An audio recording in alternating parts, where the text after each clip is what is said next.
बंदी छोड़ सतगुरु रामपाल जी परमेश्वर जी की जय हो। परमपिता परमात्मा सारी सृष्टि के रचनहार कुल मालिक असंख्य ब्रह्मांडों के स्वामी जगत गुरु तीनों लोकों में प्रवेश करके सबका धारण पोषण करने वाले राजाधिराज आत्माधार नाथों के नाथ देवों के देव महादेव सर्वेश्वर महेश्वर मृत्युंजय अजरो अमर आदि अनादि सनातनी प्रभु जगत पिता जगदीश्वर श्री श्री 1008 की उपाधि के वास्तविक अधिकारी अकाल मूर्त सौद स्वरूपी राम वासुदेव सर्वगतम ब्रह्म परम पूज्य प्रथम पूज्य परम संत परम पुरुष परम धनी परम दयालु सत्य कबीर हक्का कबीर अल्लाहु कबीर अल्लाहु अकबर बाखबर अल्लाह ताला जगत के तारणहार जगत के मुक्तिदाता जगत के जगन्नाथ हारे के सहारे हिंदुओं के राम मुसलमानों के अल्लाह सिखों के वाहिगुरु ईसाइयों के मसीह दया के सागर दया निधि करुणा के सागर करुणा निधि स्वयंभू परिभू संकट मोचन कष्ट हरण मंगल करण दुख भंजन अविगत कबीर निर्विकार निर्विषम परमात्मा अलय अलेख सतगुरु आदि अनादि सतगुरु असली मर्यादा पुरुषोत्तम असली राम असली कृष्ण असली घनश्याम असली मुरारी राजाओं के राजा महाराजाओं के महाराजा शहंशाहों के शहंशाह सम्राटों के सम्राट भगवानों के भगवान अल्लाहों के अल्लाह प्रभुओं के प्रभु मसीहाओं के मसीह सच्चे वाहिगुरु बाबाओं के बाबा पीरों के पीर सेठों के सेठ जगत सेठ सावड़सा सेठ सर्वगुण संपन्न अनंत कोटि कलाओं के स्वामी अनंत कोटि ब्रह्मांडों के नायक योगियों में महायोगी ध्यानियों में महाध्यानी सिद्धों में परम सिद्ध ज्ञानियों में तत्व ज्ञानी ब्रह्म ज्ञानी महाज्ञानी परम ज्ञानी सर्वश्रेष्ठ ज्ञानी विज्ञानी युवा कबीर समर्थ कबीर है समवात अमित ओजा सच्चे रहनुमा करीम अल्लाह सुभान अल्लाह दुनिया के अंतिम पैगंबर 8 सितंबर 1951 से गांव धनाना जिला सोनीपत हरियाणा भारतवर्ष की पावन भूमि पे प्रकट रियल कल की भगवान श्री नारायण साकार हरि श्री बाबा साहिब नूर अनंत परमात्मा सच्चे दरवेश सच्चे बाखबर संत श्रोमणी सतगुरु रामपाल जी परमेश्वर जी के चरण कमल में साध संगति से जुड़े हुए देश विदेश से आप और हम सभी सत्सेवक भाई बहनों का अनंत कोटि दंडवत प्रणाम। सत्साई भाई और बहनों, बहुत बड़ी दया बहुत बड़ी मेहर पूज्य गुरुदेव भगवान की सतगुरु रामपाल जी परमेश्वर जी की, जिनके शुभ आशीर्वाद से विशेष आशीर्वाद से आप और हम सभी सत्सेवक भाई बहन हर प्रकार से संघर्ष करते हुए ज्ञान को आधार बनाते हुए अपनी आत्मा के कल्याण हेतु हर प्रकार से चिंतित होते हुए निरंतर सत भक्ति मार्ग पर आगे की ओर बढ़ रहे हैं। इस कलयुग की बिचली पीढ़ी में भाई और बहनों, आप और हम सभी आत्माओं के ऊपर पूज्य गुरुदेव भगवान की ये असीम कृपा है, रजा है, मेहर है और इस रजा को हमने इसी प्रकार से परमेश्वर के चरणों में लगे रहकर बनाए रखना है। इसी रजा से आप और हमारा आत्म कल्याण होगा। भाई और बहनों, कुछ ही दिनों बाद में 8 सितंबर का वो पावन दिन, वो पवित्र दिन आ रहा है, जिस शुभ दिन का इंतजार आप और हम सभी परमात्मा चाहने वाली आत्माओं को हर साल रहता है, क्योंकि उस पवित्र दिन 8 सितंबर के दिन पूर्ण ब्रह्म परमात्मा सारी सृष्टि के मालिक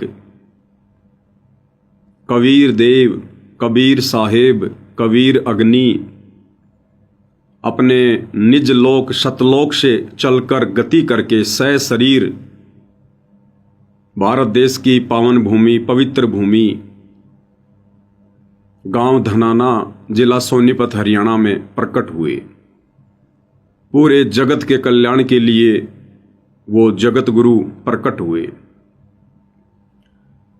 भाई और बहनों, जब तक कोई महापुरुष पृथ्वी पर रहता है उस समय उस महापुरुष को इतना महत्व नहीं दिया जाता है, क्योंकि ये काललोक का विधान है। यहाँ मरने के बाद ही पूजा शुरू होती है।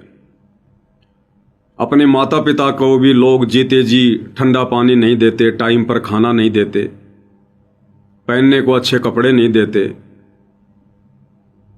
और उसी माता पिता के मरने के बाद में उनको गंगा जी में स्नान के लिए ले जाएंगे, उनके नाम पर भंडारे करेंगे। उसको बेचारे को टाइम पर भंडारा नहीं मिलता था, लेकिन मरने के बाद उसके नाम पर भंडारे होंगे। उस बेचारे को पहनने को अच्छे कपड़े नहीं मिलते थे, लेकिन उसके मरने के बाद में जो क्रियाक्रम करवाने के लिए, कर्म कांड करवाने के लिए जो गुरुजन आते हैं, उनको हम बढ़िया बढ़िया कपड़े दान में देते हैं। जीते जी कभी उन्हें प्यार प्रेम से नहीं बोलते, और मरने के बाद उनकी बढ़िया सी फोटो निकलवा कर, शीशे में जड़वा कर, उस पर हार चढ़ाकर और घर में रखेंगे। रोजाना उनके दर्शन करेंगे और हर साल फिर उनके श्राद्ध निकाले जाएंगे, उनकी पूजा की जाएगी। तो इस गंदे लोक का भाई और बहनों ये गंदा सिस्टम है। इसलिए वर्तमान में ज्यादातर आत्माएं परमेश्वर रामपाल जी को नहीं पहचान पा रही है, ना ही पहचान पाएंगी, क्योंकि यहां लोग छोटे मोटे देवी देवताओं की पहचान नहीं कर पाते। रामकृष्ण जैसे अवतारों की लोग पहचान नहीं कर पाए, तो परमेश्वर रामपाल जी तो अवतारों के अवतार हैं, सारी सृष्टि के मालिक हैं, सबको रचने वाले, सबको उत्पन्न करने वाले हैं। इनको पहचानना तो भाई और बहनों अति दुर्लभ है, अति दुर्लभ। लेकिन ऐसे में ये परम सौभाग्य अब और हम चंद आत्माओं को मिला कि हमने अपने पूज्य गुरुदेव भगवान की परमेश्वर के रूप में पहचान की है, और उनके द्वारा आत्म कल्याण के लिए पूरे विश्व को जो शास्त्र अनुकूल शत भक्ति दी जा रही है, उस भक्ति को प्राप्त करके आप और हम वो फायदा उठा रहे हैं जिस फायदे के लिए ब्रह्मा विष्णु महेश भी लाइन में हैं, कतार में हैं, उनका भी अभी समय नहीं आया। तो 8 सितंबर के दिन वह परम शक्ति सतगुरु रामपाल जी परमेश्वर इस भारत देश की धरा पर प्रकट हुए। तो वो दिन पूरे विश्व के लिए, पूरे विश्व की मानव जाति के लिए एक पवित्र दिन है, और आने वाले समय में इस दिन को पूरी दुनिया मनाया करेगी, बड़ी धूमधाम से मनाया करेगी, बड़े हर्षोल्लास के साथ मनाया करेगी। और इस दिन को मनाने की जो प्रेरणा है वो भी भाई और बहनों साध संगति से ही शुरू हुई है। सबसे पहले 2018 से ये 8 सितंबर का पवित्र दिन सतगुरु प्रकट दिवस के नाम से सर्वप्रथम सत्सेवक भाई बहनों ने मनाना शुरू किया।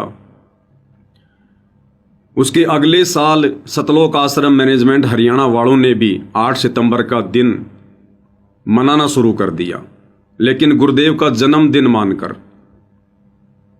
8 सितंबर को मनाना तो शुरू किया आश्रम वालों ने, लेकिन गुरुदेव का जन्मदिन मानकर। एक और बहुत बड़ी गलती कर बैठे ये लोग, स्वयंभू परमेश्वर का जन्मदिन मनाना शुरू कर दिया इन्होंने। तो भाई और बहनों, ये दुनिया समझे ना समझे, हमारे खुद के भाई बहन समझे ना समझे, लेकिन जिनकी समझ में आ गई उन्होंने फिर आगे की ओर बढ़ना होता है।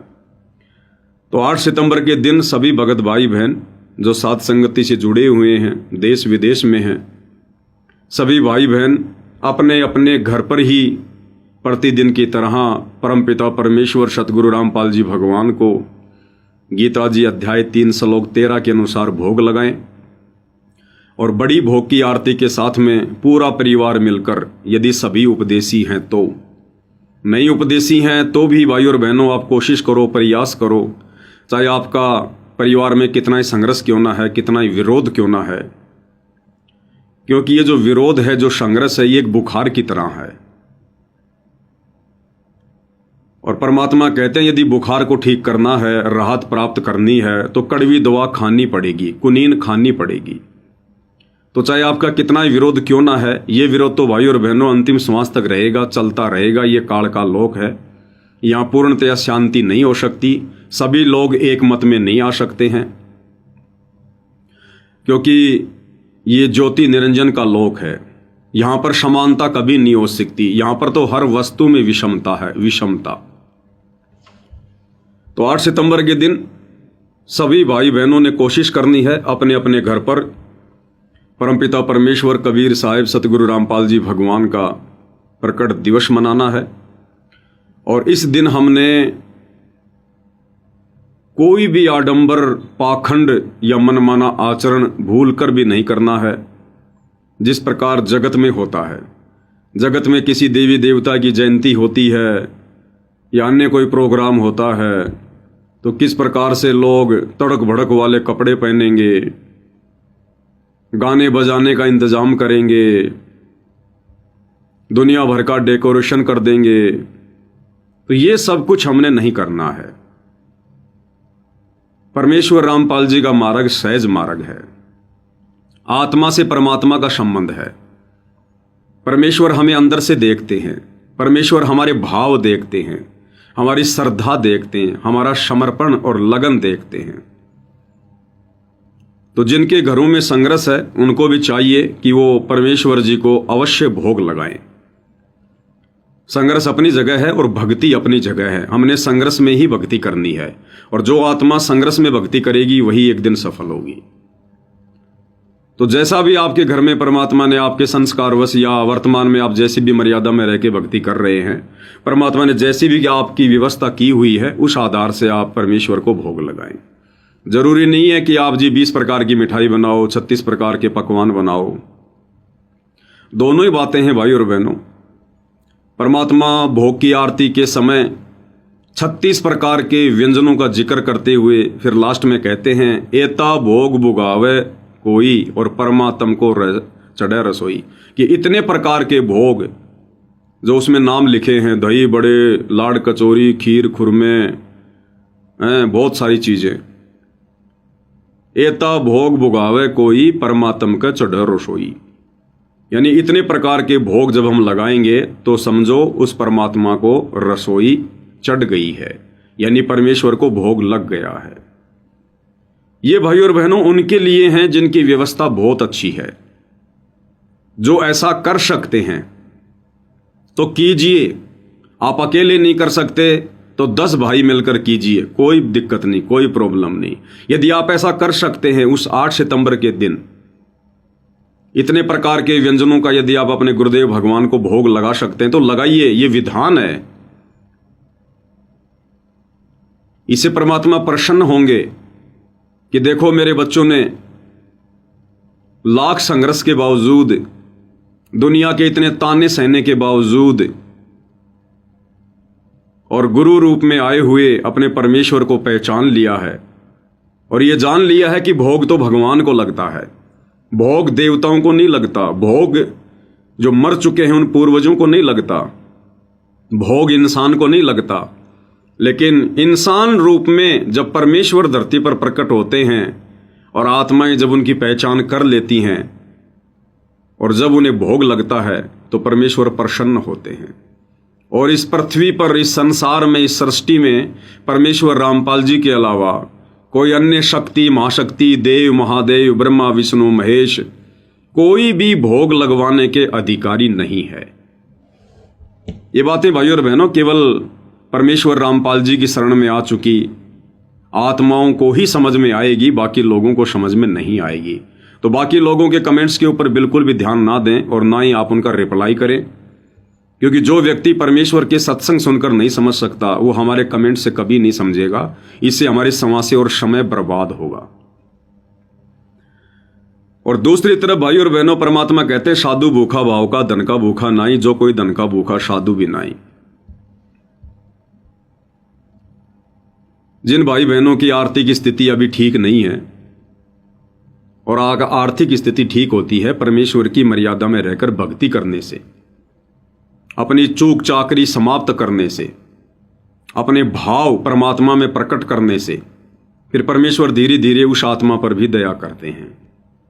लेकिन अभी नहीं हो रही है, आप भक्ति पर भी लगे हैं, आप प्रयास भी कर रहे हैं, तो थोड़ा समय अवश्य लगेगा, लेकिन परमात्मा अन्य बच्चों की तरह आप जी के ऊपर भी दया बख्शेंगे। तो फिलहाल जिनकी ऐसी अच्छी आर्थिक स्थिति नहीं है, जो 8 सितंबर के दिन परमेश्वर को तरह तरह के व्यंजनों का भोग नहीं लगा सकते हैं, तो वो ये ना समझे कि भाई हम अगर परमेश्वर को प्रतिदिन जो रोटी सब्जी का भोग लगा रहे हैं, या एक आध कोई हमने मिठाई बना दी, कोई लड्डू वगैरह उसका भोग लगा रहे हैं, तो गुरुदेव भगवान इससे प्रसन्न नहीं होंगे। ऐसा कुछ नहीं है भाइयों और बहनों, बिल्कुल भी नहीं है। मन में भी नहीं लेकर आना, मन में भी। हम जब परमेश्वर को भोग लगाते हैं तो उसमें एक शब्द आता है, आज लग्या साहिब को भोग दीन के टुकड़े पानी का। उसमें प्रथम चौपाई में परमेश्वर क्या कहते हैं? व्यंजन 36 ये नहीं चावे, व्यंजन 36 ये नहीं चावे, जो मिल जावे रुचि रुचि पावे, जो मिल जावे रुचि रुचि पावे, भाव ले देख प्राणी का, कोई जगह पुरबला भाग सफल हुआ दिन जिंदगानी का। व्यंजन 36 ये ना चावे। इस परमपिता परमेश्वर सतगुरु रामपाल जी भगवान को 36 प्रकार के व्यंजनों की कोई आवश्यकता नहीं है। अरे ये तो दुनिया को देते हैं, ये तो दाता हैं, दाता एक राम भिखारी सारी दुनिया। आज ये दुनिया और ये देवी देवता जो 56 प्रकार के 36 प्रकार के 3600 प्रकार के व्यंजन खा रहे हैं, भोग रहे हैं, उनको कौन दे रहा है? यही कबीर परमेश्वर सतगुरु रामपाल जी, जो तीनों लोकों में प्रवेश करके सबका धारण पोषण करते हैं।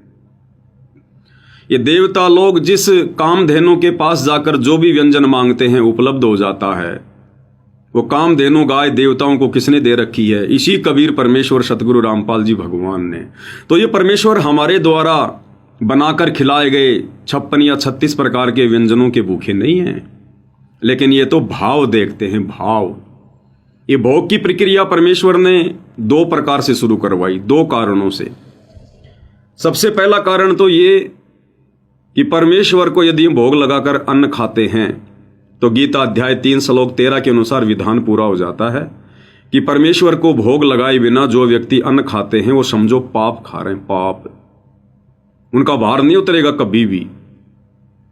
अन्न को उपजाने में, अन्न को पैदा करने में अरबों खरबों जीवों की हत्या हो जाती है। वो पाप उन लोगों के ऊपर चढ़ता ही है जो लोग इस कबीर परमात्मा को ना पहचान कर, उन्हें भोग ना लगाकर जो खाना खा रहे हैं, उनके ऊपर वो पाप चढ़ेगा ही चढ़ेगा।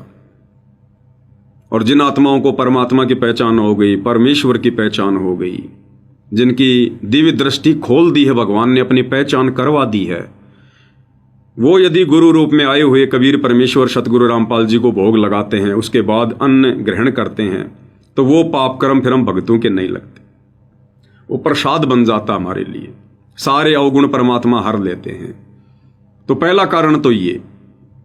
और दूसरा कारण भोग लगवाने का, जब गुरु रूप में परमात्मा धरती पर प्रकट होते हैं तो परमेश्वर ये चेक करते हैं कि यदि इन आत्माओं ने इनके जैसा दिखाई देने वाला एक साधारण सा मनुष्य रूप में आया हुआ वो परमात्मा, वो जगत गुरु, जगत पिता, यदि उसको पहचान लिया होगा, उनसे उपदेश लेकर, उनसे नाम लेकर, उनकी शरण में आकर, तो ये आत्माएं फिर अपने गुरु को परमात्मा मानकर भोग लगाएंगी।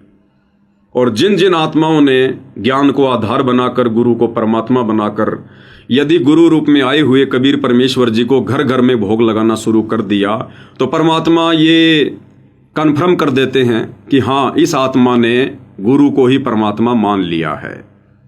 तो उस आत्मा की लगभग मोक्ष वाली टिकट पक्की हो जाती है। अकेला भोग लगाने से नहीं, भोग तो एक प्रक्रिया है। भोग लगा रहे हैं और बाकी नियम मर्यादा में रह नहीं रहे तो कोई टिकट पक्की नहीं होगी।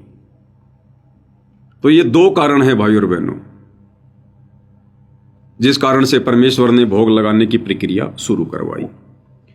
तो भले आपकी जैसी भी आर्थिक स्थिति है, यदि आप रोजाना या 8 सितंबर के दिन यदि आप गुरुदेव भगवान को चटनी और चपाती का भोग लगा रहे हैं और एक तरफ दूसरा भगत जो 56 प्रकार के 36 प्रकार के व्यंजनों का भोग लगा रहा है, परमेश्वर दोनों को समान रूप से आशीर्वाद देते हैं, दोनों को समान रूप से प्यार जो है वो प्रेम देते हैं।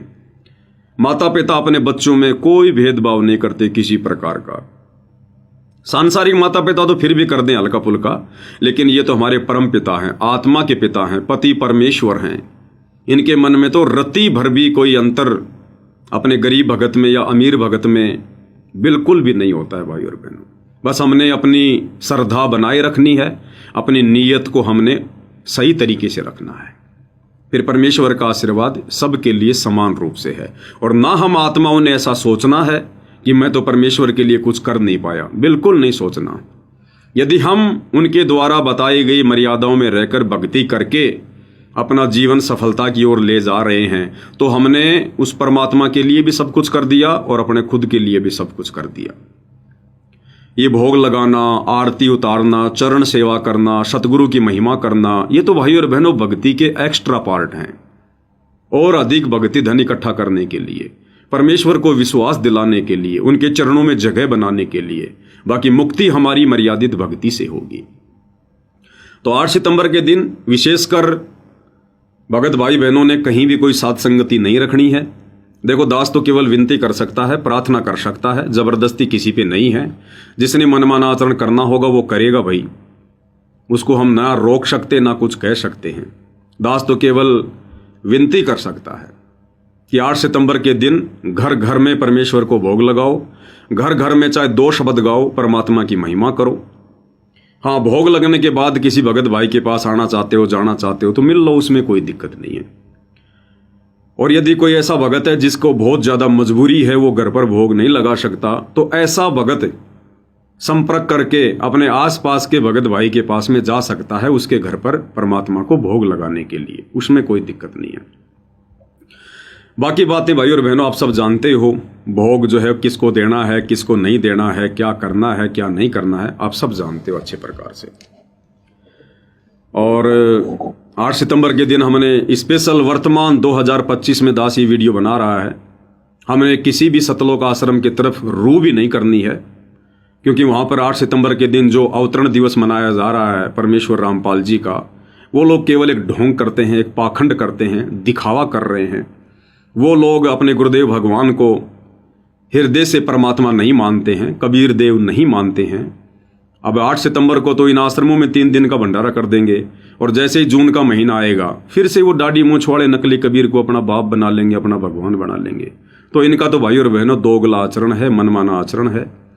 हमने इन आश्रमों की तरफ रू करके भी नहीं सुना है। ये ज्ञान आधार की भक्ति है, और आने वाले समय में वर्तमान में जो प्रक्रिया साथ संगति के माध्यम से परमात्मा सुचारू करवा रहे हैं, इसी प्रक्रिया से आने वाले समय में जब गुरुदेव भगवान सतलोक को चले जाएंगे, पूरे विश्व में इसी प्रकार से घर घर आश्रम होंगे, घर घर भक्ति होगी। आत्माओं को कहीं भी धक्के खाने की, भटकने की, ज्योति करवाने की, पाठ करवाने की कहीं आवश्यकता नहीं पड़ेगी। ये सब बंद हो जाएंगे, पाठ वगैरह, ज्योति वगैरह सब बंद हो जाएंगे। ये पाठ और ज्योति केवल उसी समय तक परमात्मा करवाते हैं जब तक हमारा अंतःकरण शुद्ध नहीं होता, साफ नहीं होता। और जब हमारे अंतःकरण की गंदगी साफ हो जाती है, हमें ये ज्ञान समझ में आ जाती है, फिर पाठ और ज्योति की कोई आवश्यकता नहीं है। फिर प्रतिदिन हम अपने घर पर जो हवन यज्ञ करते हैं, बस वही हम करते रहेंगे। तो इस प्रकार से हमने 8 सितंबर के दिन भाई और बहनों इस पवित्र दिन को मनाना है। कोई ढोंग, कोई पाखंड, कोई आडंबर किसी प्रकार का नहीं करना है। ना हमने 8 सितंबर के दिन भंडारा बना बना के कहीं किसी भिखारी को खिलाना है, ना किसी रोड पे खिला के आना, कुछ नहीं करना। ना हमने भोग लगा हुआ प्रसाद अपने पड़ोसियों को जाकर देना है, नहीं। हाँ, यदि आपका पड़ोसी आपके घर पर आया हुआ है तो भाई वो हाथ मुंह धो के परमात्मा की भोग की आरती में शामिल भी हो सकता है, और आप उसको प्रसाद भी दीजिए, उसको भंडारा भी दीजिए, कोई दिक्कत नहीं है। लेकिन हमने जाकर अपने पड़ोसी को भी नहीं देना है, ये ध्यान रखना। पड़ोसी के स्वयं आने में और हमारे जाकर देने में रात दिन का अंतर है। हमने बिल्कुल कोई आडंबर, कोई पाखंड किसी प्रकार का नहीं करना है।